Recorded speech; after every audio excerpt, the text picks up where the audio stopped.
तामिया में एक खूबसूरत स्थान है, छोटा महादेव मंदिर। धार्मिक और प्राकृतिक सुंदरता दोनों ही वहाँ पर देखने को मिलेगी, और ये रास्ता वहीं जा रहा है। ये जो सामने दिख रहा है, सामने की पहाड़ी पर,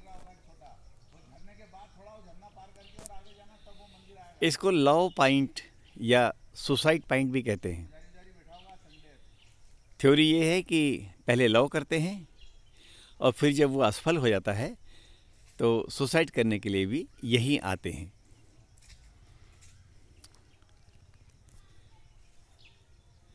मैंने एक व्यक्ति से पूछा था कि भाई मैं वहाँ जाऊँ कि नहीं जाऊँ, क्योंकि मेरा सुसाइड करने का तो कोई इरादा नहीं है। तो उसने कोई जवाब नहीं दिया। उसने पूछा कि आप लव कर सकते हैं? मैंने कहा नहीं, वो तो मेरी उम्र नहीं है। तो कहता है कि फिर आप सुसाइड करने का विचार भी छोड़ दीजिए। सुसाइड पॉइंट के नीचे वाला ये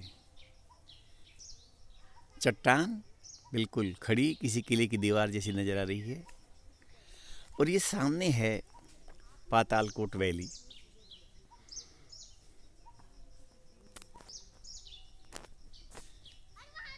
पातालकोट वैली जाने के लिए आजकल तो बहुत सुविधा हो गई है।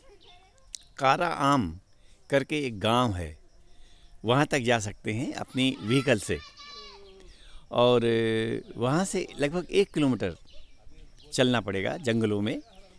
थोड़ी कठिन चढ़ाई है, चढ़ाई उतराई, और फिर नदी में चलना पड़ता है लगभग 500 मीटर।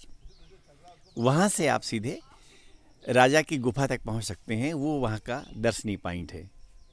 सबसे गहराई में जो स्थान है वो है गायनी नदी, और गायनी नदी के किनारे पर ही ये राजा की गुफा है, दर्शनीय स्थल पातालकोट का। वैसे तो देखा जाए तो कोई एक जगह नहीं है वहाँ देखने लायक, एक पूरा एरिया है जो कि सामान्य ऊंचाई से नीचे है, गहराई में है। इसको पातालकोट इसलिए कहते हैं कि 10-12 गांवों का समूह, एक पूरा क्षेत्र जहाँ पर कि आदिवासी शुरू से बसते रहे हैं, आज भी बस रहे हैं और शुरू से ही बस रहे हैं। खेतीबाड़ी करते हैं, पशुपालन करते हैं, वो वहाँ रहते हैं। पहले ये स्थान बाहरी दुनिया से बिल्कुल कटा हुआ था, और अब तो गवर्नमेंट ने सड़कें बना दी हैं, स्कूल बना दिए हैं, अंदर स्वास्थ्य केंद्र बना दिए हैं। तो अब ये वैसा नहीं रहा जैसा पहले कभी था, लेकिन फिर भी प्राकृतिक सौंदर्य इतना वहाँ पर यत्र तत्र बिखरा हुआ है कि एक बार तो पातालकोट आपको आना ही चाहिए, देखना ही चाहिए।